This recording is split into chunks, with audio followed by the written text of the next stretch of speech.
આજે આપણું ઇમ્યુનિટી સ્પેશિયલનો 5મો દિવસ છે. ગઈકાલે આપણે તમને બધાને કહીને એ આપણી વાત હિન્દીમાં કરવાનું નક્કી કર્યું હતું. આજે પણ આપણે એ જ રીતે શિવાંબુ ચિકિત્સા જે આપણો આજનો આ સિરીઝનો છેલ્લો સબ્જેક્ટ છે એને પણ આપણે હિન્દીમાં સાંભળીશું, જેથી આપણા હિન્દી भाषी मित्रों पण एनो पूरा लाभ ले सके. तो आज की हमारी जो चिकित्सा पद्धति है वो शिवांबु चिकित्सा है. थोड़ा घृणित चिकित्सा पद्धति मानी जाती है. हम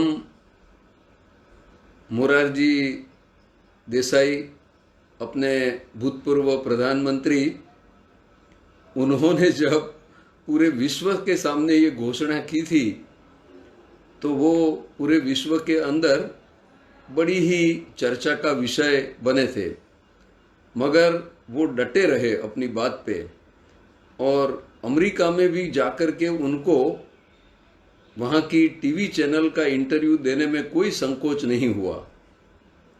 तो हमें ये चिकित्सा पद्धति को कोई घृणा के भाव से नहीं समझनी है, कोई दुगंछा के भाव से नहीं समझनी है, उसके प्रति कोई सूग या तिरस्कार का भाव नहीं लाना है.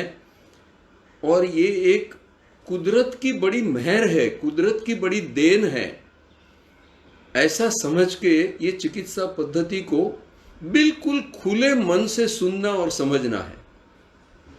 और ये चिकित्सा पद्धति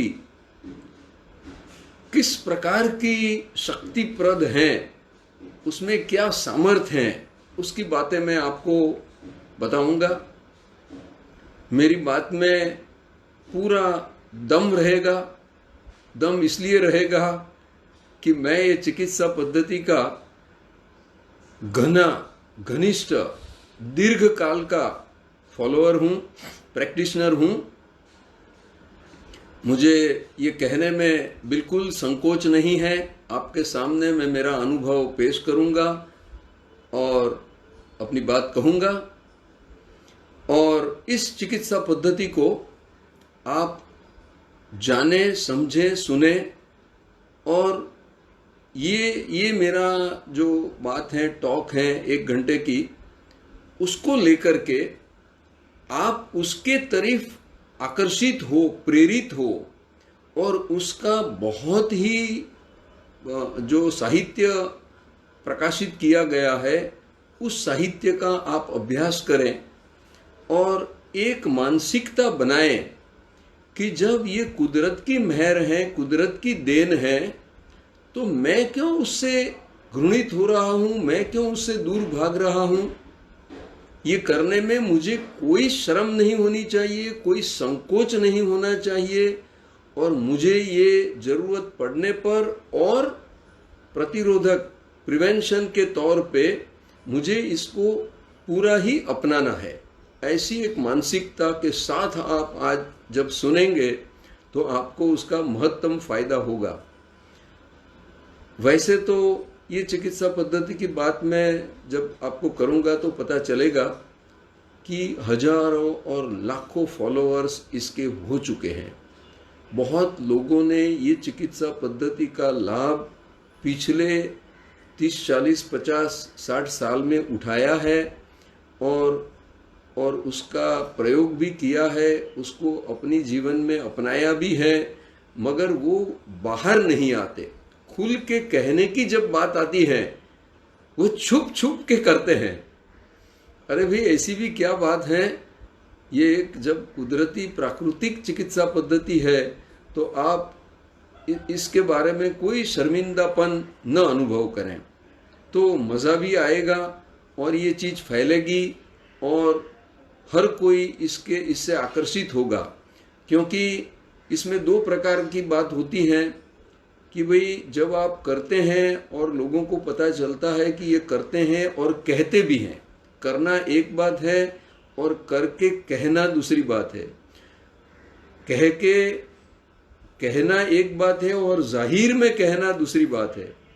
तो ये चीज इतनी फैल जानी चाहिए, इतना लोगों में उसका प्रचार प्रसार होना चाहिए कि जो ये चिकित्सा पद्धति में जो दम है, चिकित्सा पद्धति का जो सामर्थ्य है, उस सामर्थ्य को हम अपनाएं और कुछ नहीं करना है।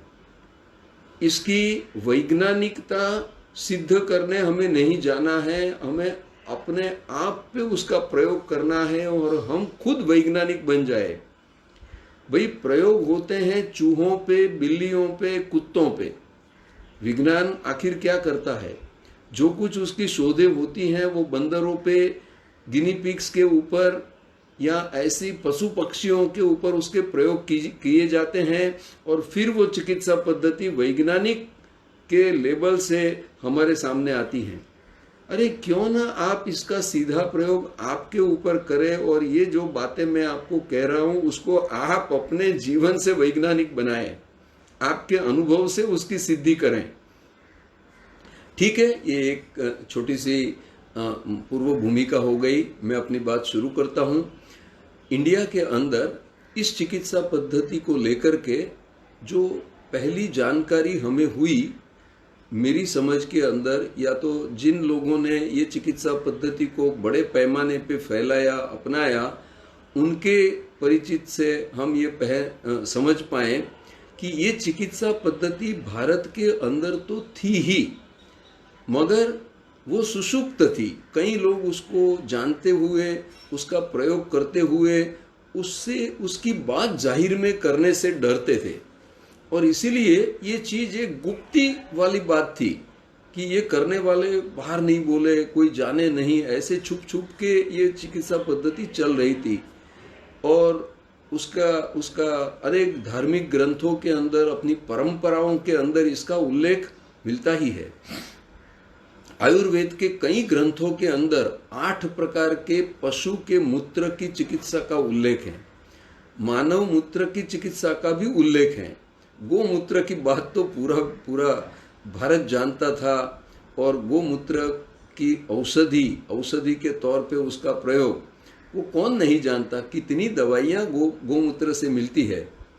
और मैं आपको एक बात कहूँ कि पूर्व एक 75, 80, 90 या 100 साल के पहले अपनी जो लग्न विधि थी, वो लग्न विधि में नववधू और वर और वधू, हस्बैंड एंड वाइफ, उन दोनों को वहां पर शादी की विधि के दौरान गोमूत्र का पान करवाया जाता था।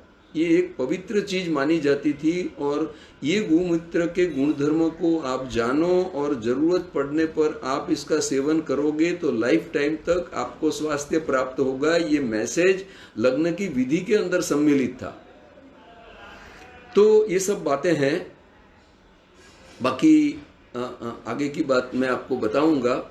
मगर एक यूके का आदमी था जिसको असाध्य बीमारी हुई थी और वो खुद इस बाइबल से उसने ये एक वाक्य पढ़ा कि drink the water of thy own tank. बस वो उसके लिए एक रिवॉल्यूशनरी बात हो गई। Drink the water of thy own tank, ये क्या रहस्य है, उसके पीछे क्या राज है। ये पढ़ के उसने चिंतन किया, मनन किया और ये अपनी सोच बनाई कि इसके पीछे कहने का मतलब ये होता है कि आपकी अपनी टंकी का पानी पियो, मीन्स आप अपने स्वमूत्र का पान करो। ये बात उसके दिमाग में आई, उसकी समझ में आई। वो मरने की बिछौने पर था और उसने ये प्रयोग अपना जीवन के अंदर किया, फास्टिंग किया। इससे वो बिल्कुल क्योर हो गया और उसने ये बुक लिखी जिसका नाम है water of life. Water of life, life देने वाला वाटर। तो ये बुक मेरे पिताश्री के हाथों के अंदर वो करीब 1955-58 के करीब आया और उन्होंने इसका अभ्यास किया और उन्होंने उनके मित्र रावजी भाई मणिभाई पटेल, उनके वो संपर्क में थे और उनको दम था, बड़ा बड़ा कड़ा दम था और फेफड़े खराब हो गए थे और रात रात भर जग के वो सांसें लेने में तकलीफ। और उस टाइम जो भी मेडिकल औषधियाँ या तो मेडिकल सारवार जो उपलब्ध थी वो करते थे, मगर ही वॉज वेरी अनईजी और मौत के बिछाने पे ही था, ऐसा समझ लो। मेरे पिताश्री उनको मिले, ये चिकित्सा पद्धति की बात की और उनको ये पुस्तक दिया।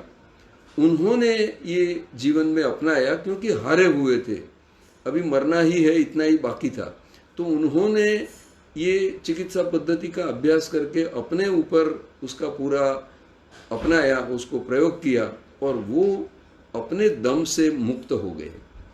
उन्होंने इसके बाद इस चिकित्सा पद्धति का व्यापक प्रचार प्रसार किया और वो इतनी हद तक किया कि उन्होंने करीब 8, 10, 15, 20 साल अपने बाकी का शेष जीवन उन्होंने इसी काम में लगा दिया।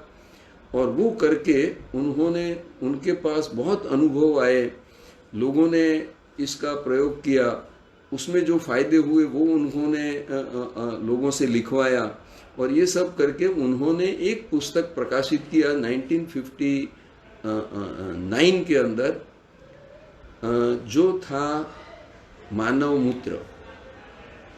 ये मानव मूत्र का पुस्तक उसके बाद इतना पॉपुलर होने लगा कि उसकी कई आवृत्तियाँ रीप्रिंट्स छपती गई और उसकी हजारों नकलें छपी।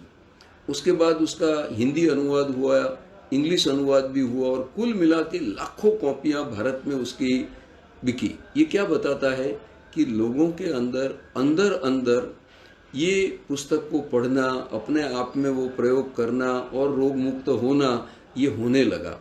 बहुत लोग इसमें जुड़े।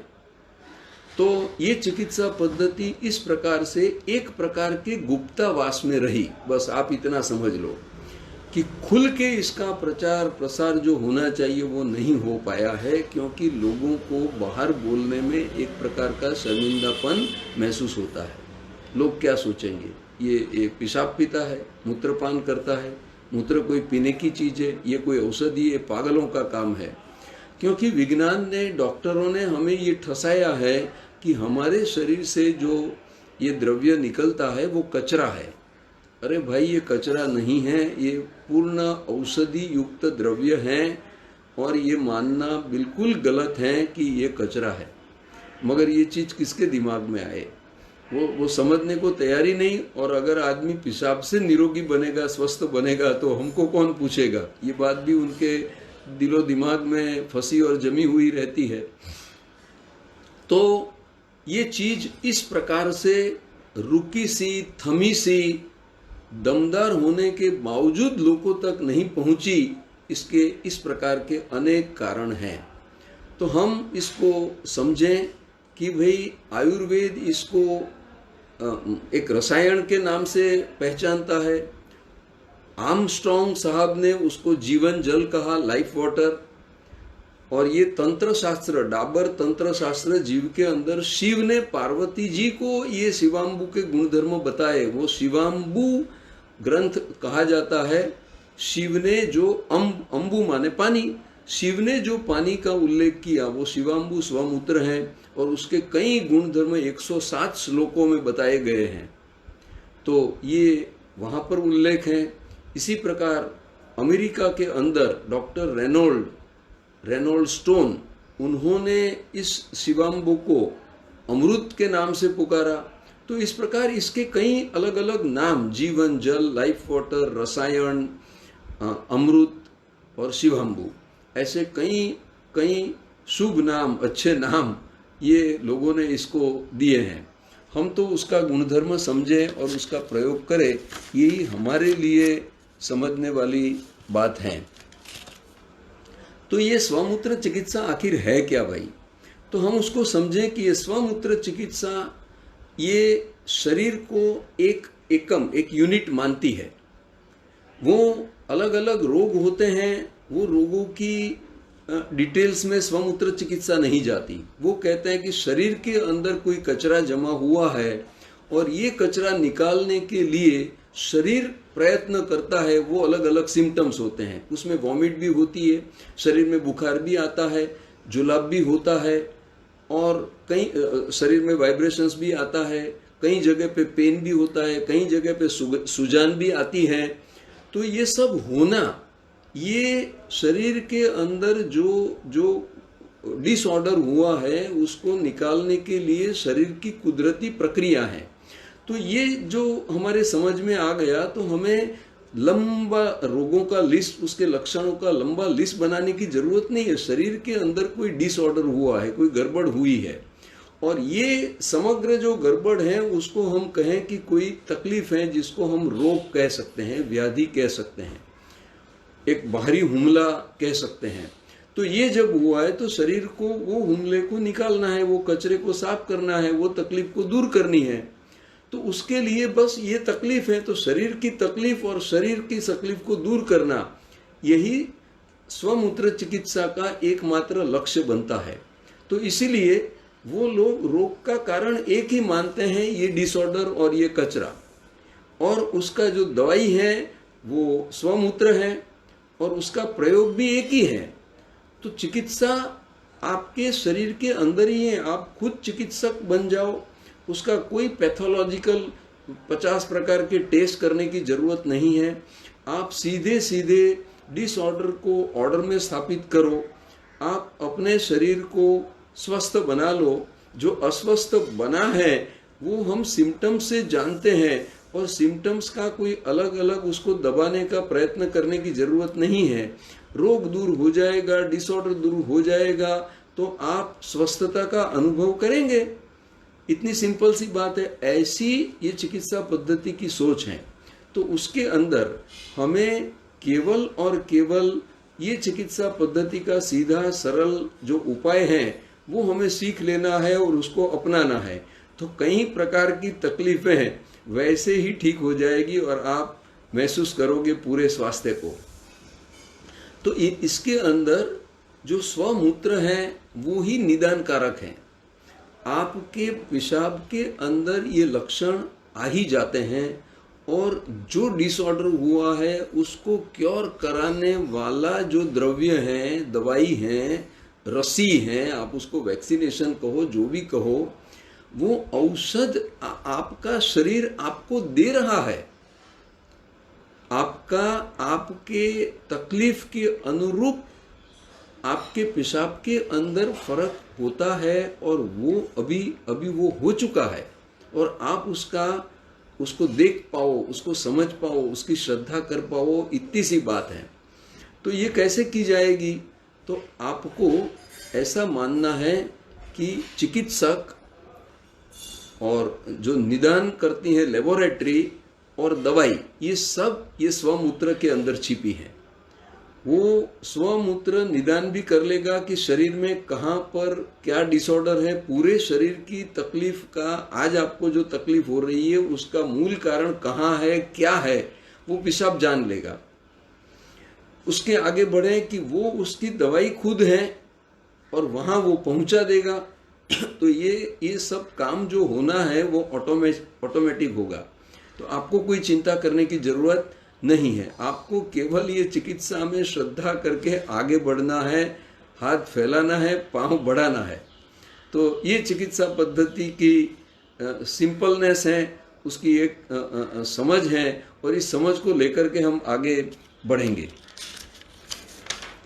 तो हम करें कि भाई इसके अंदर जो पेशेंट है, दर्दी है, वो खुद डॉक्टर बन जाता है।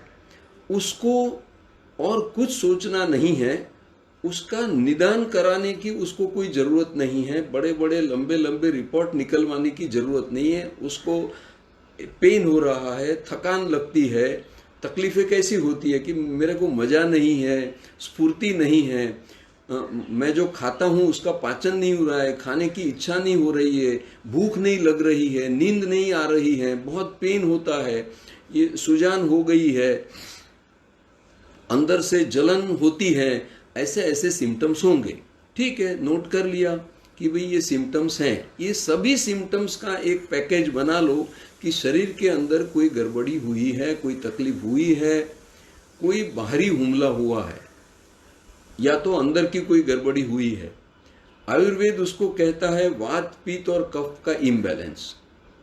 होम्योपैथी भी उसको एक शरीर का डिसऑर्डर मानती है और वो सब को लेकर के ट्रीटमेंट करती है। तो ये चिकित्सा पद्धति इतनी ऑटोमेटिक है, इतनी प्राकृतिक है, इतनी कुदरती है कि उसमें आपको कुछ नहीं करना है, आपको केवल इसका शरण लेना है, स्वमूत्र का। तो आपको सीधा सीधा मैं कहूं तो कभी स्वमूत्र पान करना है, आपके खुद के यूरिन का पान मीन्स पीना है। You have to drink your own urine. थोड़ी तकलीफ वाली बात होती है जब आप उसको एक गंदी चीज मानोगे, कचरा मानोगे, जो हमें डॉक्टरों से और विज्ञान से और समाज से जो मिला है, ये सब क्योंकि उसकी एक खास प्रकार की ऑर्डर रहती है, एक स्मेल रहती है, और वो दुर्गंध के जरिए हमने उसको माना और अपनाया है। तो ये तो एक मानसिकता है भाई, कौन सी दवाई अच्छे टेस्ट वाली होती है, उसके अंदर एडिटिव्स करके उसको मीठी बनाई जाती है, बाकी अंदर की दवाई देखो तो वो कड़वी होती है, वो कोई टेस्टफुल तो कोई दवाई होती नहीं है। तो ये दवाई का भी टेस्टफुल होना और मानना वो हमारी गलत फहमी नहीं है। तो हम उसको जैसी है वैसी माने कि भी ये दवाई है और उसको हमें लेना है। आपको कोई कहता है कि भी ये नीम के पेड़ का आप काढ़ा करके पियो, तो वो कड़वा होता है, सब जानते हैं, हम उसको पीते हैं। आयुर्वेद के कई चूर्ण अलग अलग टेस्ट के होते हैं, तो वो भी दवाइयाँ ली जाती है।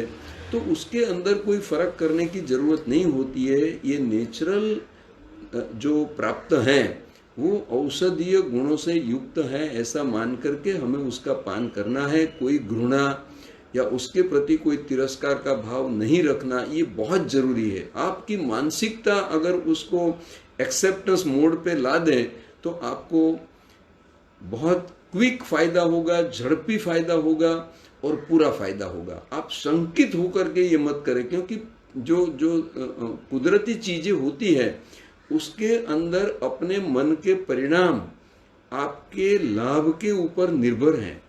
आप अगर उसको खुशी खुशी करोगे, उसके साथ दोस्ती करके करोगे, उसके पास आप अगर दोस्ती का हाथ फैलाकर जाओगे, तो ये प्रकृति will help you like anything. आप उसके प्रति जितने तिरस्कार घृणा भाव से जाओगे, जैसे बच्चा कि भाई उसको कुछ खाना पड़ता है क्योंकि माँ का दबाव है, तो वो खाने में मजा नहीं है, और वो हम जानते हैं, वो हमारा अनुभव भी है।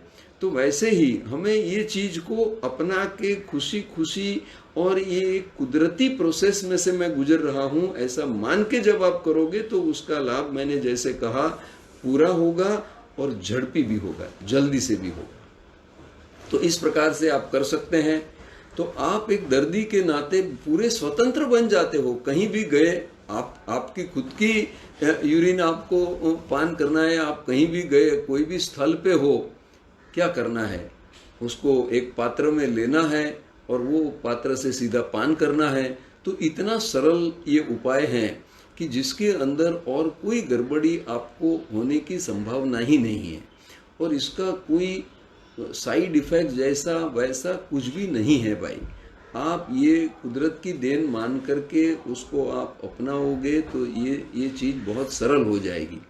और जो चिकित्सक हैं जिन्होंने ये इसके बारे में बहुत कुछ काम किया है, उन्होंने अनेक दर्दियों के ऊपर ये चिकित्सा पद्धति का प्रयोग किया है और एक हमारे लिए गाइडलाइन रखी है। जैसे हीरा रतन माणिक साहब ने हमें सन गीजिंग का एक फॉर्म्युलेटेड वे दे दिया कि भाई आपको 10 सेकंड से शुरू करना है, 45 मिनट तक जाना है, हर दिन 10-10 सेकंड बढ़ाना है। तो हमें अभी कुछ नहीं करना है, हमें कुछ सोचना नहीं है, हमें केवल उसका we have to practice it in our daily life. वैसे ही ये चीज़ों के ऊपर गहरी अभ्यास करने वालों ने हमें ये गाइडलाइन दी है कि आपको कैसे आगे बढ़ना है। तो उसके अंदर जो प्राइम थिंग है वो स्वमूत्र पान है, मीन्स उसको पीना है। फिर उसका प्रयोग आँखों में तकलीफ है, आई ड्रॉप्स, नाक में तकलीफ है, निसाल ड्रॉप्स, कान में तकलीफ है, ईयर ड्रॉप्स, उसका प्रयोग कर सकते हैं। आपको कहीं भी सूजन है, पेन है, तो उसका मालिश मसाज कर सकते हो। आपके शरीर में ऐसा कोई पिन पॉइंटेड चीज नहीं है, पूरे पूरे बॉडी को मसाज कर सकते हो। कहीं पर एक्यूट पेन है, आप एक नैपकिन या बड़ा टॉवेल यूरिन में भिगो के उसको आपने पैडिंग कर दिया और उसको भिगा भिगा रखा। शाम को आपको कितना ही पेट में गड़बड़ी है, गैस है, ये है वो है, अगर आपने रात भर इसको भिगो के रखा, सुबह आपका पेट बिल्कुल हल्का। ये मेरा खुद का सालों का अनुभव है और इसके बारे में मुझे किसी की भी एडवाइस की ज़रूरत नहीं है। मेरा ठोस प्रैक्टिकल अनुभव है कि कई ऐसे कार्यकाल के दौरान छोटी मोटी जो भी तकलीफ़ें आती हैं, मैं इसको हैंडी दवाई मानता हूँ। कहीं भी हूँ, फॉरेन गए हैं, परदेश गए हैं, कोई अन्य राज्य में है, कहीं भी रुके हैं, आप खुद अपनी दवाई का बॉक्स आपके साथ है। Drink the water of thy own tank, जैसे बाइबल में लिखा है और जैन ग्रंथों में भी उसका उल्लेख है, आयुर्वेद के ग्रंथों में भी उसका उल्लेख है। तो आप एक अपनी ये मानसिकता बना लें कि भाई मुझे थोड़ा बहुत पता था, मगर इतनी खुल के ये बात मैंने जानने की कोशिश ही नहीं की।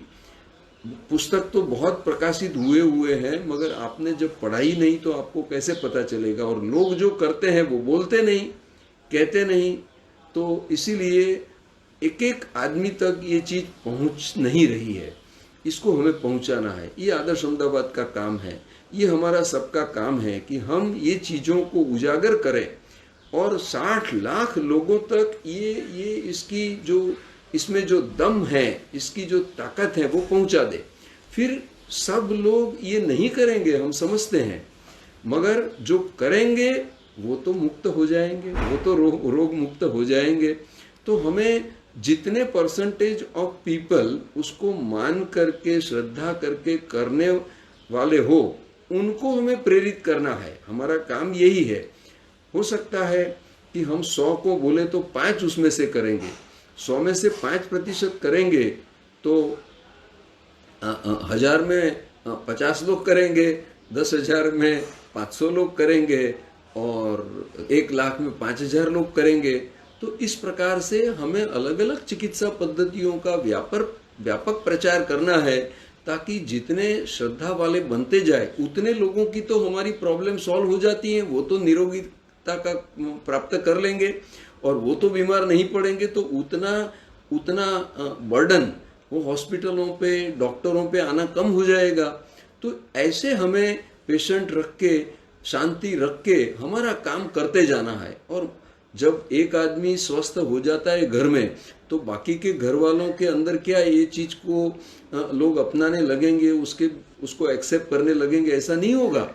तो होगा तो शुरुआत की तौर पे भले थोड़े ही आदमी हो, मगर वो थोड़े आदमी अगर खुल के बताएं, ये प्रयोग करें, तो बाकी को भी इससे प्रेरणा मिलेगी। क्योंकि आजकल डॉक्टर और दवाई से तो सब लोग तंग हैं, क्योंकि दवाइयाँ महंगी है और ट्रीटमेंट से अनेक साइड इफेक्ट वाली ट्रीटमेंट है, और डॉक्टर भी पूरे आपको क्योर कर पाए ऐसा विश्वास, श्रद्धा उनके पास भी नहीं है।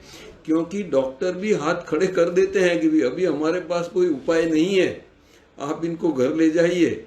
तो ऐसे केसेस भी होते हैं जिसको असाध्य रोग माने जाते हैं। इसके अंदर भी ये चिकित्सा पद्धति तो आपको एक अच्छा खासा परिणाम देती है।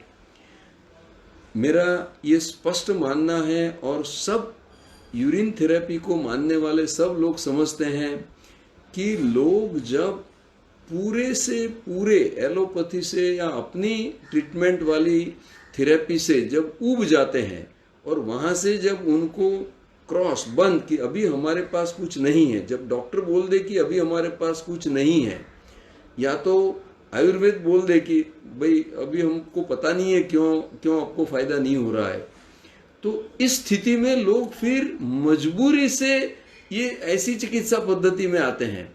आपको खुशी खुशी शुरुआती तौर पे इस पद्धति में आना है, तो आपको उसका पावर ऑफ क्योर ये आपको पता चलेगा। तो इसको कहते हैं prevention. Better prevention is always better than cure. रोग होवे, रोग असाध्य हो जाए, रोग बहुत बढ़ जाए और आप तंग हो जाए, और उस लेवल पे जब आप ऐसी चिकित्सा पद्धति अपनाते हैं तो फिर उसका टाइम भी लंबा हो जाता है, क्योंकि बहुत सारा डैमेज हो चुका है। ये सब स्थितियां आने से पहले ही क्यों ना हम जग जाएं। तो ये हमारा मकसद है, गोल है कि लोग इसको शुरुआती तौर पे अपनाएं, तो उसका आपको पूरा दम खुल के सामने आएगा और आपका अनुभव होगा कि हाँ, अभी मुझे ये पता चल गया कि मुझे 2-3 उपवास ही कर देने हैं, मुझे उसका एक 24 घंटे स्वमूत्र पान कर लेना है। तो ये कैसे करना, क्या उसमें होता है, वो तो मैं समझाऊंगा, मगर ये एक अपनी स्ट्रांग मानसिकता बना लेना वो इतना जरूरी है कि उसके ऊपर मैं ज़्यादा वजन दे रहा हूँ। तो ये हमें सीखना है और करना भी है। इसके अंदर बहुत सारी चीज़ें करनी है जो आपको समझनी है। तो स्वमूत्र चिकित्सा को पूरे विश्व का समर्थन है। आयुर्वेद के ग्रंथों में उसका उल्लेख है, आप मेरे पास आइए, मैं बताऊंगा। बाइबल के अंदर उसका उल्लेख है, जैसे मैंने बताया। जैन आगम साहित्य के अंदर उसका उल्लेख है, मैं आपको उसका मूल पाठ आगमों के अंदर बता सकता हूँ। ऐसे डाबर तंत्र का जो शिवाम्बु 107 श्लोकों का ग्रंथ है वो तो उपलब्ध है, आप कहीं भी वेदों के पास चले जाएं तो ये ग्रंथ मिल जाएगा। और परंपरागत इसका समर्थन सुनो कि जो माजियाँ थी, बूढ़ी स्त्रियाँ थी पहले के जमाना के अंदर, तो बच्चे को कोई भी तकलीफ है, गैस हो गया है, पेट फूला है, अगर वो स्तनपान नहीं कर रहा है, कुछ भी होता है, तो माता अपने हाथों के अंदर वो जब सुसु करता है तो वो सुसु ले लेती थी और उसी के मुंह में पिला देती थी, या चम्मच से थोड़ा थोड़ा करके पिला देती थी, क्योंकि सुसु का बच्चों को कोई टाइम नहीं होता है, जब आता है तो उसको ले लेना है। तो ये माताएं इस प्रकार से लेकर के, और माता खुद भी जानती थी कि मुझे मेरे शरीर में कोई तकलीफ है तो मुझे अपना स्वमूत्र पी लेना है। तो ये परंपरागत घरों के अंदर ये घरेलू उपचार के जरिए था, ये सब परंपराएं थी। मगर धीरे धीरे धीरे धीरे ये पश्चिमीकरण ने, वहाँ के जो डॉक्टर्स आए, वो हमारे मन में ऐसा थोपा गया, बताया गया, तो ये परंपराएं कहीं ना कहीं टूटती नजर आ रही है और अभी वो दिखाई भी नहीं देती है। तो ये एक परिवर्तन है, उससे हमें हटके अपनी ओरिजिनलिटी को हमें पुनः स्थापित करना है। और ये अगर हम स्थापित कर पाएंगे तो ये चीज स्वयं सिद्ध हो जाएगी कि भी मेरा खुद का अनुभव है। जब आदमी ये कहता है तो उसका एक जोरदार वजन आता है कि भी मेरा खुद का अनुभव है, आप क्यों घबराते हो, मैंने किया है, मैं उसका उदाहरण हूँ, मैं अपनी बात बता रहा हूँ। तो उससे फिर ये बात फैलती जाती है। गोमूत्र, ऐसी बकरी का मूत्र का भी फायदा है। ऐसे 8 पशु के मूत्रों की बात वो आयुर्वेद के अंदर लिखी गई है, बताई गई है। तो ये परंपरागत भारत की परंपरा रही है। और मैं आपको एक बात खास कहूँ कि गुजराती के अंदर ऐसा कहा है जब आदमी के बारे में कि उतना हल्का या निकम्मा, या वो आदमी इतना गिरा हुआ है कि किसी को चोट आ गई और वो उस आदमी को कहे कि भी तू तेरा ये मेरी चोट के ऊपर ये पाँव कटा है, वहाँ पर तू सुसु करना, तो वो अपना सुसु भी नहीं करे, इतना गिरा हुआ आदमी है। ऐसी एक कहावत है। तो ये कहावत कहाँ से आई कि भाई चोट के ऊपर ये स्वमूत्र उपचार है, चिकित्सा है, दवाई है, और वो इतने तक मदद करने को तैयार नहीं। तो इसका मीनिंग, वो चीज़, वो परंपरा तो आई ना कि घाव के ऊपर लगने के ऊपर, चोट लगने के ऊपर, पाँव कटने के ऊपर, हाथ कटने के ऊपर, ये एक जबरदस्त एंटीसेप्टिक है। आपको घर के अंदर डेटॉल रखने की कोई ज़रूरत नहीं है। आप जहाँ जहाँ डेटॉल का उपयोग करना चाहे वहाँ वहाँ स्वमूत्र का उपयोग करें और आप बिल्कुल बेफिक्र रहें। इससे ज़्यादा एंटीसेप्टिक मैंने तो विश्व में कोई देखा नहीं है। इतना एंटीसेप्टिक ये चीज़ है। तो ये आप आजमा के देख सकते हैं। प्राणियाँ, जो प्राणी जगत हैं, कुत्ता है, उसको कहीं भी दूसरे कुत्ते ने काट दिया अगर वो कर सकता है तो ट्राई करता है कि अपनी सुसु, क्योंकि उसके पास हाथ पैर और बर्तन जैसा कुछ नहीं होता है, मगर जहाँ जहाँ वो कर सकता है तो अपने सालीवा से वो घाव को वो चाटता है और ठीक होता है। और दूसरा, अगर वो सुसु कर सकता है तो सुसु करता है।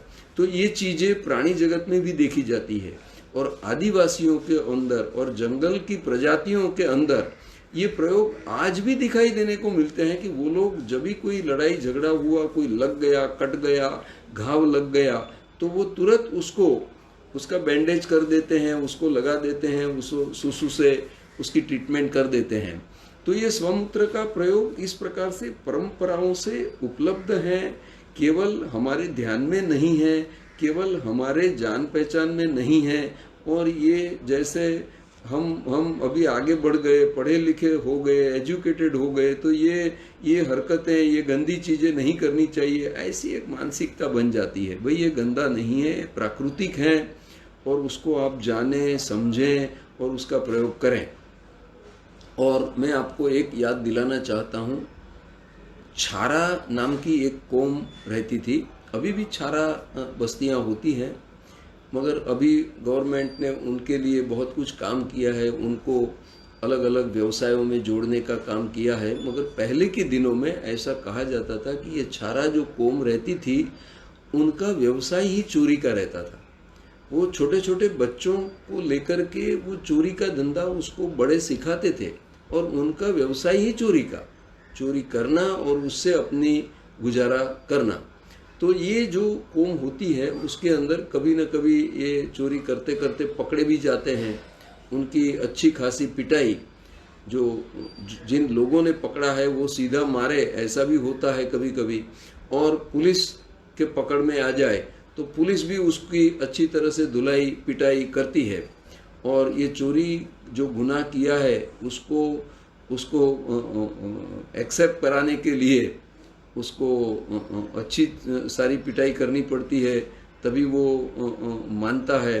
तो ये मिटाई करती है तो डंडे खाने से उसकी हड्डियां टूट जाती है और काफ़ी परेशान हो जाता है वो, और कभी कभी उसको वो गुनाह कबूल भी कर लेना पड़ता है, जेल भी जाता है, ये सब होता है।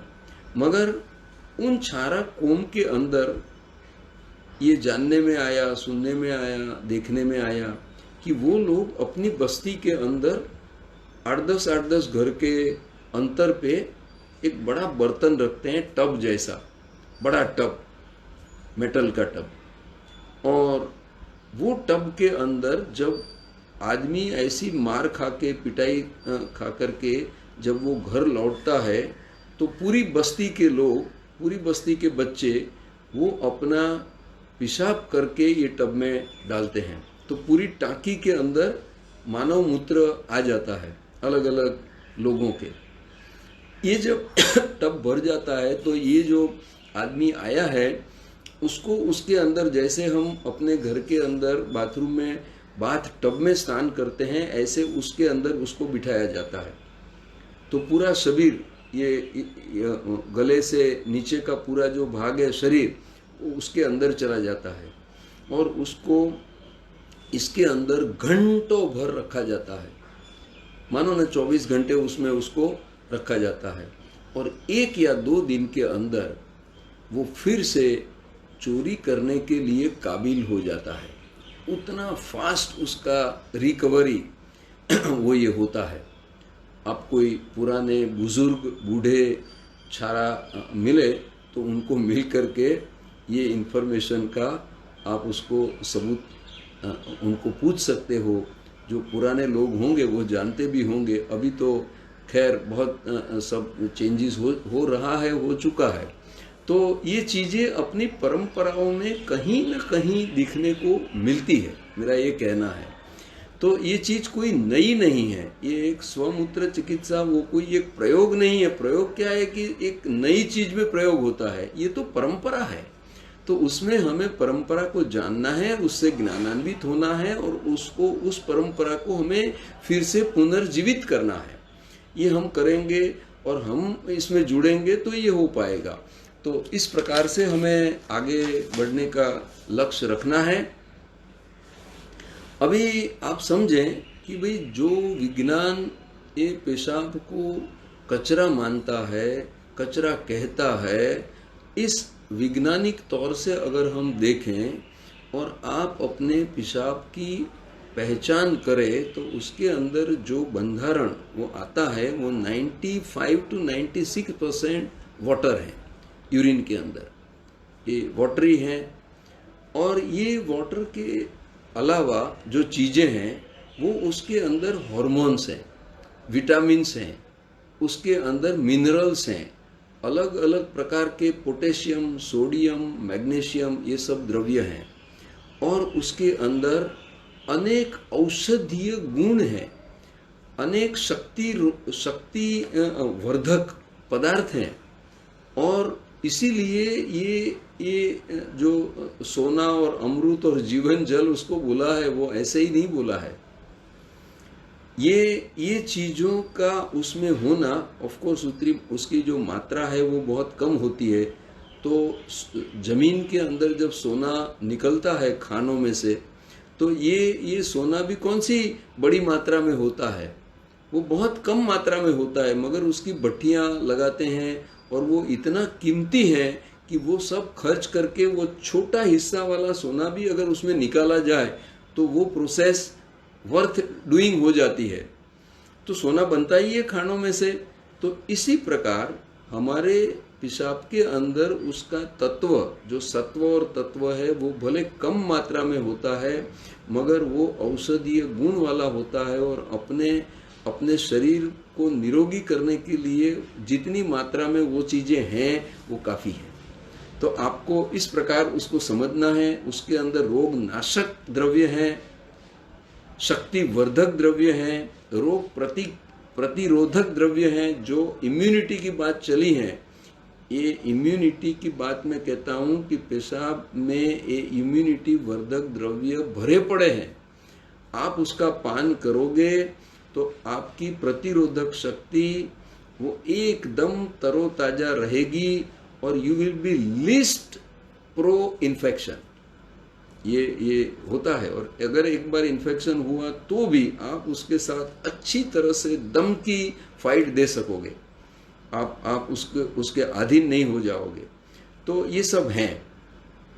और मैं आपको कहूँ, क्योंकि मैं इसका अभ्यासी हूँ, मेरे पास भी इसके बहुत सारे पुस्तक हैं, 40-50 पुस्तक प्रकाशित हो चुके हैं गुजराती भाषा के अंदर। प्रवीण प्रकाशन है, अपने नवजीवन प्रकाशन है, सूरत के कई प्रकाशक हाउसेस हैं, उन लोगों ने ये सब पुस्तकें किया है। आप आदर्श अहमदाबाद से इसकी माहिती ले सकोगे।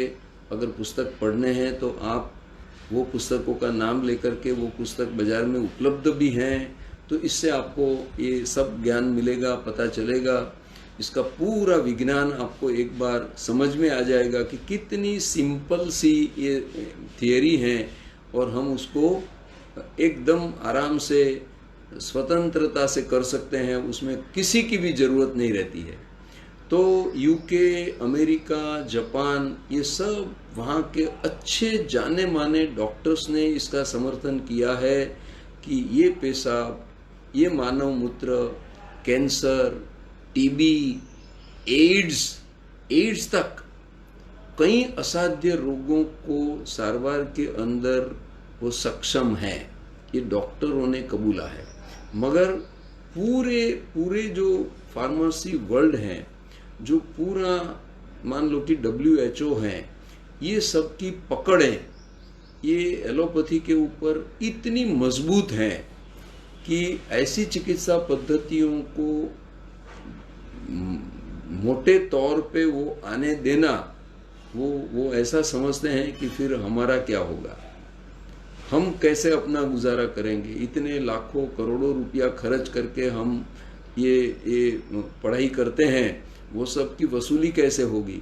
अगर यूरिन से आदमी, अगर पानी से आदमी, अगर सन थेरेपी से आदमी वो ठीक होने लगे तो फिर हमारा क्या होगा, हमको कौन पूछेगा, हमको कौन देखेगा। भाई ये मानव कल्याण की बात है, राइट। इसके अंदर आपको बड़ा दिल होना चाहिए। मैं आपको कहूँ कि कई डॉक्टर्स ने इसके अंदर अपना लाइफ समर्पित किया है। आज अमेरिका के अंदर, न्यूयॉर्क के अंदर 2 डॉक्टर बहनें हैं, वो ये यूरिन चिकित्सा को पूरे अमेरिका के अंदर फैलाने का भरचक प्रयत्न कर रहे हैं। मैं उसके नाम भी आपको दूंगा। तो ये सब होता है, मगर वो दबा हुआ रहता है। इसको व्यापक समर्थन वो नहीं मिलेगा। आप ये समर्थन की राह देखोगे, देखते देखते आपकी जिंदगी चली जाएगी। डॉक्टर जगत एलोपैथी उसको माने और उसको सर्टिफाई करे, ये नहीं होगा। मगर आप अपने आप के ऊपर इसका यूज करो और आप ठीक हो जाओ, इतना आप कर सकते हो। मैं आपको ये रास्ता बता सकता हूँ और आप ये कर भी सकते हो। तो हमें ये समर्थन के लिए वेट नहीं करना है, हमें अपना खुद का समर्थन तैयार करना है। आप उसका प्रयोग करो और आप ठीक हो जाओ, यही हमें सीखना और समझना है। तो ये नैसर्गिक और पूरा प्राकृतिक प्रयोग है, ये आप मत भूलें। उसको बाहर से कोई समर्थन की आवश्यकता मत ढूंढे। मैं तो आपको कहता हूँ कि हमें, जब हम ये प्रयोग के अंदर जाने की एक भूमिका, मानसिकता तैयार कर रहे हैं, तो मैं कुछ नाम, अभी तो वो लोग हैं भी नहीं, फिर भी उनको याद कर लेना बहुत ज़रूरी है। जॉन आर्मस्ट्रॉन्ग यूके का था और बड़े बड़े पैमाने पे उसको ये प्रयोग की श्रद्धा हो गई थी और उसने अपने आप को बिल्कुल स्वस्थ किया। और आपको वो book, original book water of life प्रकाशित है, मिलती है, अमेज़ॉन पे मिलेगी, यहाँ पर इंडियन बुक स्टॉल से भी मिलेगी वाटर ऑफ लाइफ। बहुत उसकी पब्लिकेशन हुई और लाखों कॉपियाँ उसकी बिकी है वर्ल्ड ओवर। तो ये वाटर ऑफ लाइफ मैं रेकमेंड करता हूँ, आप पढ़ें। मोरारजी देसाई का इंटरव्यू जो अमेरिका में हुआ था टीवी चैनल में, वो भी आप पढ़ें कि टीवी चैनलिस्ट ने क्या क्या सवाल पूछे थे। और जब उन्होंने थोड़ा सा मोरारजी भाई को छंछेड़ा, तो मोरारजी भाई ने बोला कि भाई तुम्हें मेरा कहना नहीं मानना है, तुम खुद अपना स्वमूत्र पियो और आपके रोग से स्वस्थ हो। आप इतना इंटरेस्ट ले रही हो तो लगता है कि आप कोई ना कोई रोग से पीड़ित हो। तो वो बोला कि मैं I will prefer to die but I will not drink my urine. होता है राइट। मोरारजी भाई बोला कि then you are at loss not me. तो मोरारजी भाई तो बड़े बोलने वाले थे, दिमागी बुद्धिशाली थे, तो उसने उसको चुप कर दिया। मगर कहने का मेरा मतलब है कि उन्होंने इस चीज को काफी प्रकाशित किया। वैसे डॉक्टर बिट्स एंड बार्टनेट एंड डॉक्टर मार्जी, जो 2 डॉक्टर बहनें हैं, वो अभी अमेरिका के अंदर बैठ करके वो सैकड़ों हजारों अमेरिकनों को ये रास्ता बता रही है। कई मानते हैं, कई नहीं मानते हैं, खैर वो अलग बात है, मगर वो तो निर्देश करती हैं कि भाई आप पैसे की बर्बादी कर रहे हो, शरीर को आप झोंक रहे हो रोगों के अंदर, और क्या पा रहे हो। तो क्यों ना आप इसको अपनाओ, क्यों ना आप ये इसमें जुड़ो। ऐसा करके वो अपना प्रयत्न कर रही है। रावजी भाई मणिभाई पटेल, जो भारत सेवक समाज के प्रेसिडेंट थे उस टाइम के, उन्होंने तो अपना दम इससे मिटाया और उन्होंने ये पुस्तक लिखा, प्रयोग किए और लाखों कॉपियाँ करके पूरे विश्व की सेवा की कि आज वो पद्धति जीवित रही। नहीं तो ये कभी कभी तो क्या होता है कि ऐसी अच्छी चीज़ें वो ओवर ए पीरियड वो डिमिनिश हो जाती है, क्योंकि कोई उसको जानने वाला नहीं बचता है, परंपराएं निपती नहीं है। अभी मैं जो हूँ 50 साल से ये प्रयोग कर रहा हूँ, मैं आपके सामने ये बात करने को तैयार हूँ। मुझे कोई शर्म नहीं है, कोई घृणा नहीं है, बल्कि I am proud of this कि भाई ये हमारी परंपरा भारत की है, हमारी संस्कृति की, और हमने इसका पूरा फायदा लाभ उठाया है। तो क्यों ना आप भी उसको जीवित रखें और एक पीढ़ी और उसको पहुंचाए, हम अपने बच्चों को इसमें जोड़ें और वो आगे से आगे एक पीढ़ी तो परंपरा बनती रहेगी। तो इसको हमें जाने नहीं देना है, ऐसा हमें सोचना है। ऐसे ही एक कैनेडियन डॉक्टर हैं आर्थर लिंकन पोल्स, उसने भी शिवाम्बु कल्प नाम का एक पुस्तक लिखा। वैसे ही एक डॉक्टर परागजी देसाई, वो सूरत के थे, वो MBBS डॉक्टर थे, उन्होंने भी अपने शेष जीवन को ये शिवाम्बु चिकित्सा के लिए समर्पित किया था। उनका भी एक पुस्तक है कि शिवाम्बु कल्प का इंग्लिश में लिखा है, वो उसकी भी काफ़ी कॉपियाँ वो फॉरेन में बिक चुकी है। तो ये लोगों को हम याद करें कि भी ये कोई ऑर्डिनरी पुरुष नहीं थे। Morarji Desai was not ordinary man, well learned, right. अपने गुजरात विद्यापीठ के कुलपति रहे, बहुत सालों तक वो हाईएस्ट पोजीशन पे रहे, और वो एक जाने माने रीडर थे, अभ्यासु थे, बुद्धिमान थे, इंटेलेक्चुअल्स में उसकी गिनती होती है। ऐसे लोग जब ये चिकित्सा पद्धति से अपना स्वास्थ्य प्राप्त किए कि दावेदारी करते हैं, तो कोई वो ऑर्डिनरी चीज नहीं होती है। क्यों वो गलत बात लोगों को बताएंगे? तो उसके लिए आप खुद एक अपने प्रयोग वीर बन जाए, मुझे करना है, मैं करूंगा, उसका उपयोग मैं करूंगा। तो आपको और कुछ नहीं करना है, ये मानसिकता बनानी है, एक हिम्मत जतानी है, और ये करने के लिए अपनी एक तैयारी बतानी है। ये तैयारी करने से काम बनेगा। उसके फायदे के बारे में आपको गारंटी है भाई, ये मैं क्या कहूँ, ये प्राकृतिक गारंटी है।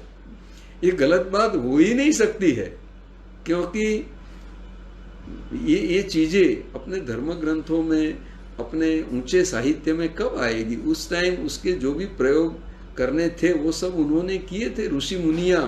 आज भी हिमालयन प्रदेश में आप चले जाएं तो आपको 100-100 साल के ऋषि मुनिया आज भी देखने को मिलते हैं, और वो नित्य स्वमूत्र पान करते हैं।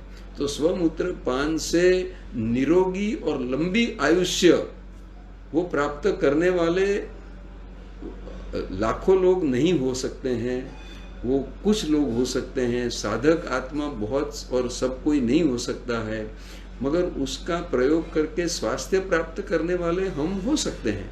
तो भले वो कम संख्या में हो, मगर हम उसमें से एक तो जरूर बन सकते हैं। तो ये हमारा अप्रोच रहना चाहिए। अभी मैं मेरा जो स्वानुभव है उसकी आपको बात कहूँ। ये बात है जब मैं 16 साल की उम्र वाला था, 1962। मैं एसएससी में अपीयर होने जा रहा था, विद्यानगर हाई स्कूल में मेरी पढ़ाई। तो उस टाइम मुझे I am right handed in my writing etcetera. तो राइट हैंडेड, तो मेरे ये जो एल्बो है यहाँ पर, जिसको हम गुजराती में गुमड़े कहते हैं, फोले, तो वो फोले होने लगे और वो बहुत मात्रा में हो गए, और बड़े बड़े जैसे वो फोले, उसके अंदर पस हो गया, और वो जब फूटता है तो उसमें से सफ़ेद रसी निकलती है, और पूरा हाथ जो है यहाँ से ऊपरे से लेकर के नीचे तक वो सुजान हो गई, बहुत बड़ा, and it was paining like anything. तो उस टाइम तो सब घबरा गए, ये क्या हो गया अचानक सा, कुछ दिन पहले कुछ नहीं था, अचानक सा हुआ और इतना सुजान, इतनी पेन। अभी कौन से डॉक्टर के पास जाना, क्या उपचार करना। तो मेरे पिताजी के पास उस टाइम इसकी पूरी जानकारी थी, और वो खुद वो प्रयोग करते थे। उन्होंने ही ये वाटर ऑफ लाइफ पुस्तक उनके हाथ में आया था कहीं पस्ती वाले के पास से, और उन्होंने पढ़ा था, और पढ़ के उन्होंने ये प्रयोग अपने पे चालू किया था, और वो एक श्रद्धावान बन गए थे इस बारे में। तो उन्होंने मैं उनका एकलौता बेटा, और मुझे बैठ के समझाया कि बेटा ये जो चीज़ हुई है वो बहुत खतरनाक हो सकती है, तुम परीक्षा नहीं दे पाओगे। ऐसा उसका उसके जो सिम्टम्स है वो ऐसा दिखता है, तो you will lose your 1 year, और डॉक्टर के पास कहाँ जाना, क्या करना। तो क्यों ना तुम ये प्रयोग करो, हम उसका एक बैंडेज लगा के उसको भिगो के रखेंगे, आपको स्वमूत्र पीना है, और ये मन में से ये निकाल दो कि ये कुछ खराब चीज़ है। मैं मानने को तैयार ही नहीं था कि भाई पेशाब पीने का क्या बात कर रहे हैं मेरे पिताजी। मुझे उन्होंने समझाने की कोशिश जारी रखी। बोलो मैं हूं ना बेटा, कोई बाप कभी अपने बच्चे को, अपने लड़के को कभी खोटा मार्ग बताएगा? मैंने बोला सब बात ठीक है, आप जो करो वो मैं करने को तैयार हूँ, मगर ये पेशाब पीने वाली बात मेरे से नहीं होगी। मन मानता ही नहीं है। फिर भी उनकी बहुत समझावट के बाद, और पेन इतना था, और मुझे परीक्षा, मैंने बोला पिताजी मैं ये परीक्षा दे पाऊंगा? वो बोले जरूर, आप ठीक हो जाओगे। बहुत समझाने के बाद मैं माना और ये प्रयोग किया। कुछ 12-14 दिन के पहले ये हुआ था, और 7 दिन के अंदर मेरा हाथ एकदम स्वस्थ हो गया। सब रुझान भी आ गई, पेन भी चला गया, सूजन भी चली गई, और सब हाथ ठीक, मैं आराम से लिख सकूं ये हालत हो गई। उस दिन से, मेरी उम्र अभी 74 है, उस दिन से मेरी जो जम के श्रद्धा हुई, उसके बाद भी मुझे कुछ तकलीफें हुई थी और मैंने इसी का प्रयोग किया था, मगर ये एक अनुभव जो फर्स्ट एंड श्रद्धा जमाने वाला जो अनुभव है, वही मैं आपको कह रहा हूँ कि उस दिन से आज तक मेरे साथ यूरिन थेरेपी एक लाइफ के सांसों सांस के माफिक जमी हुई है। आंख में तकलीफ हुई, आई ड्रॉप्स के माफिक मैंने उपयोग किया। नाक के साइनस हो गया, मैंने उसका ड्रॉप्स दिया। कान में कोई तकलीफ हुई, ईयर ड्रॉप्स। कहीं भी कोई सूजन आई, ये लगाया। और स्वमूत्र पान, ये भी मैं लास्ट अमुक सालों से, मेरे ख्याल से 15, 20, 25 सालों से तो मेरा नित्य स्वमूत्र पान का जो जरिया है वो चालू ही है। सुबह एक टाइम तो मेरा पीना होता ही है, कभी कभी 2-3 टाइम भी पीना हो जाता है। तो ये अपने आप के अंदर, भाई देखो मैं मल्टी थेरेपिस्ट हूँ, मैंने एक ही थेरेपी पे अपना पूरा वो दे दिया, ऐसा नहीं है। मैं वाटर थेरेपी भी करता हूँ, यूरिन थेरेपी भी करता हूँ, सन थेरेपी भी कुल की है, क्योंकि आज जो जिंदगी है वो इतनी बेढंगी हो गई है, खान पान इतने नीरस हो गए हैं, इतने बिगड़ चुके हैं कि आपको हर तरह से केयर लेनी पड़ती है। तो कम से कम 2-3 थेरेपीज अमल में लाने से आपको एक वो रहता है कि भाई एक नहीं तो दूसरा, मगर ऑल्टरनेटिव, जैसे अपने गाड़ी के अंदर चारों पहियों तो ठीक होने चाहिए, मगर आप एक स्टेफरी व्हील भी रखते हैं कि भाई एकाध व्हील में पंक्चर हो गया तो ये व्हील उसकी रिप्लेसमेंट में लग जाता है। तो वैसे ही ये थेरेपी, राइट, कभी काम नहीं कर पाई या तो कहीं कुछ गड़बड़ी हुई तो हमारे पास 2-3 चीजें हैं, तो कोई ना कोई एक तो जरूर काम में आएगी और आपका स्वास्थ्य बना रहेगा। तो ये मेरा अप्रोच रहा है और मैंने इस पद्धति को खुल के अपनाया है। मैं उसमें मसाज भी कर लेता हूँ, स्नान करते वक्त पेशाब हो गया उसको लेकर के पूरे शरीर पे लगा दिया, फिर आप साबुन का उपयोग मत करो। मैं कहता हूं कि बहनों को यहाँ काले दाग होते हैं, आप इसका मसाज करोगे, आपको खील होता है, आप उसके ऊपर उसका मसाज करो, लगाओ। आपके बालों के अंदर weekly once if you wash your hairs, right, इसके अंदर तो आपके बाल इतने साल भर के अंदर स्मूथ हो जाएंगे कि आप भले शैम्पू को भूल जाओगे। ये सब मेरे अनुभव की बातें हैं, आप उसको करिए, मेरे अकेले के अनुभव की बात नहीं है। मैंने सैकड़ों केसेस इसके पढ़े हैं, देखे हैं। गांधी आश्रम के अंदर इसकी एक हॉस्पिटल भी बनाई गई थी, डॉक्टर सलारिया करके एक चिकित्सक थे, वो इसकी पूरी चिकित्सा पद्धति करते थे। देश भर में से मरीज आते थे और इसकी पद्धति करते थे। तो इसके अंदर 4 चीजें करनी है आपको। नंबर 1 कि आप जब रोग मुक्त हैं तो आप दिन में एक बार पेशाब पीजिए। सुबह का जो यूरिन है वो आपको एक ग्लास में लेकर के पीना है। अगर आप कोई सर्दी जुकाम कोई तकलीफ में हैं तो आप 3 या 4 दिन का, जैसे मैंने पहले बताया था, फास्टिंग करें। वो फास्टिंग के साथ आपको पानी पीना है और उसके साथ आपका स्वमूत्र दिन भर का पीना है। 3, 4, 5 बार आप जितना भी स्वमूत्र होता है वो आप पी लीजिए और इसके साथ ये फास्टिंग करिए, तो आप यूरिन थेरेपी के फास्ट हो गए। आपकी कोई भी तकलीफ दूर होनी है, ऑर्डिनरी तकलीफ टिकेगी नहीं 3, 4, 5 दिन के अंदर। अगर आपको बीमारी कुछ सालों से है तो वो सालों वाली बीमारी के लिए हो सकता है आपको 8, 10, 15 उपवास करने पड़े और उसमें स्वमूत्र पान करना है। उसके साथ आपको यूरिन की मसाज भी करनी है। पूरे शरीर के ऊपर 1 घंटे तक आपको रगड़ना है, पूरी मसाज करिए। कोल्हापुर में आज भी कोल्हापुर में आज भी यूरिन हॉस्पिटल हैं, और वहाँ आप जाएं तो वहाँ आपकी मसाज भी लोग करके देते हैं। आप वहाँ पर 9 दिन या 11 दिन या 15 दिन जाएं, वहाँ रहें, और वो आपका पूरा इलाज करके आपको रोग मुक्त करके वो घर से वापस भेजेंगे। ये सब चीज़ें हैं। अगर आप अपने मन से तैयार हो जाएंगे तो बाकी की सब चीज़ें उपलब्ध हैं, आप कर सकते हैं।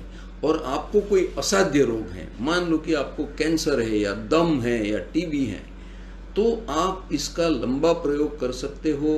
ये प्रयोग के लिए आपको मानसिकता रखनी है कि मुझे 21 या तो अधिक उपवास करने हैं। आप 30 तक जा सकते हैं, 40 तक जा सकते हैं। आर्मस्ट्रॉन्ग ने लंबे उपवास किए थे और वो एकदम रोग मुक्त हुआ था। ऐसे तो कई केसेस मैंने देखे हुए हैं। तो ये मेरी समझ अनुभव की बात है। आप ये प्रयोग में फास्टिंग और यूरिन इसको प्राइम प्राधान्य दें, और अगर रोग नहीं है और रोग के प्रिवेंशन के लिए आप करते हैं तो आप उसको एक लाइफस्टाइल बना लें कि भाई मुझे सुबह अपना पेशाब पीना है। ये बिल्कुल कुदरती प्रोसेस है। तो आपका पेट ठीक रहेगा, वात पित्त कफ किसी के भी ऊपर ये काम करेगा। वायु की आपको प्रभाव है तो भी ठीक हो जाएगा, पित्त भी मिटेगा, एसिडिटी भी मिटेगी, और आपका कफ भी मिटेगा। ये आपको रोग को देखना नहीं है, डिसऑर्डर को दूर करना है। तो ये रोग, ये डिसऑर्डर है और वो ठीक इससे हो जाता है, हो जाएगा, इसकी गारंटी है। तो आप जरूर कल सुबह जब आप उठें तो एक हिम्मत करके ये बड़ा साहस का काम होगा आपके लिए। जब पहली बार ये करते हैं तो मन नहीं मानता, दिल नहीं मानता। अरे भाई, मैं तो आपको इतना कहता हूँ, इतने तक कहता हूँ कि जब आप स्वस्थ शरीर जीने वाले हैं तो कई टाइम ये मेरा खुद का अनुभव है, मन की बात है, मैं दिल का अनुभव आपके शेयर करता हूँ कि मेरे यूरिन का जो टेस्ट है वो आपको कोकोनट वाटर की याद दिलाने वाला, इतना ऑर्डरलेस, इतना पवित्र वो हो जाता है। वो आपका स्वास्थ्य का बैलेंस बताता है, आपको वो अनुभव होगा। आपके शरीर में जितनी गड़बड़ी ज़्यादा, उतनी पेशाब उसमें ऑर्डर आएगी, ये आएगा। और धीरे धीरे आप 3 दिन 4 दिन उपवास करोगे, सुबह का यूरिन आपका एकदम निर्दोष पवित्र, जैसे पानी हो, जैसे अमृत है, उस प्रकार का यूरिन हो जाता है। ये स्वस्थता को आप ग्लास में देख पाओगे, आपकी स्वस्थता ट्रांसपेरेंट ग्लास है तो आप देख सकोगे। तो इस प्रकार का है। अगर आपको पूरी चिकित्सा पद्धति को समझना है तो आपको थोड़े पुस्तक पढ़ने होंगे, थोड़ा अभ्यास बढ़ाना होगा, और बहुत सारे पुस्तक जैसे मैंने कहा पहले ही उपलब्ध हैं। कई लोगों ने इसमें मेहनत अपनी झोंकी है, प्रयत्न किया है, और आप कहीं भी रुके, ये करने में आपका मन नहीं मानता है, कोई प्रश्न है, तो आप जरूर मेरे जैसे अनुभवियों के पास चले आएं। हम आपको पूरी चीज़ समझाएंगे। आपको तैयार करने में हमारी एक भूमिका रहेगी कि देखो, ये करने में आप डरो मत, कोई शंका मत रखो, और ये सीधा साधा प्रयोग हैं और उसको करने में कोई हरकत नहीं है। आपको कैसा भी दर्द हो दांतों का, आप मुख के अंदर यूरिन भर दीजिए और ऐसा करके उसको वहाँ रखिए, मुंह में रखिए, और वो 15 मिनट, 20 मिनट, आधा घंटा, कभी कभी ज़्यादा टाइम सोते वक्त हैं तो आप घंटे भर भी उसको रख सकते हो। सुबह उठेंगे, आपका वो दांतों का पेन क्लियर हो जाएगा। ये सब प्रयोग हैं, जहाँ पर भी कुछ होता है वहाँ वो काम करता है। आपको सर दर्द है, आप उसको लगा के मलोगे तो बाम से भी अधिक बेहतरीन काम ये पेशाब कर लेती है, ये स्वमूत्र करता है। तो उसके औषधीय गुण अनेक हैं, आप उसको प्रयोग में लाएं और श्रद्धा करें और ये कुदरती हैं ऐसा माने और उसके अंदर आप आगे से आगे बढ़े और बहुत लोगों तक ये आज का मेरा जो टॉक है वो पहुंचाए, ताकि वो कम से कम इससे परिचित होवे और अपने मन के अंदर जो एक घृणा का भाव है, एक दुगंछा का भाव है, उससे मुक्त हो जाए, तो ये चीज़ बनेगी। और छोटे बच्चे हैं उनको तो हम इसमें जोड़ सकते हैं, अगर बड़े जुड़ेंगे तो छोटे भी जुड़ेंगे। तो इस प्रकार की ये एक अपने आप में स्वतंत्र चिकित्सा पद्धति है जो उपवास के साथ कॉम्प्लीमेंट करती है। उसमें पीना है, मसाज करना है, आयुर्वेद और प्राकृतिक चिकित्साओं से भी उसका ये घनिष्ठ संबंध है और उपवास के पूरे फायदे तो इसमें मिलेंगे ही। और साथ साथ ये क्यूरेटिव चीज़ भी है, क्योंकि आप उसमें पानी की जगह पर ये यूरिन का यूज़ करते हैं, तो आपका स्वास्थ्य एकदम अच्छी तरह से झड़प से प्राप्त हो जाएगा। तो मैंने अपनी बात आपके सामने रखी है। आज का ये विषय पूरा हो रहा है। हम कल से क्या नए विषय पे जाएंगे, ये बात विषय कौन सा करेंगे, किस प्रकार से करेंगे वो आएगी, मगर अपना 4 से 5 का ये जो सेशन है वो जीवन उपयोगी सेशन के नाते हाईवे टू हैप्पीनेस शीर्षक के अनुसार आपको स्वास्थ्य भी हैप्पीनेस की ओर ले जाता है और बाकी की भी जो मैं बातें आपके सामने रखूंगा वो आपको शांति और सुख, हैप्पीनेस की ओर आगे बढ़ने के लिए बहुत उपयोगी होगी। तो ये अपनी जब तक ये लॉकडाउन का वो है तब तक हम ये 4 से 5 फेसबुक लाइव पे रहेंगे और कौन से विषय होंगे वो आज मैं तय करके आगे के विषय की सूची वो आपको बताऊंगा। तो कल फिर से हम मिलेंगे 4 बजे।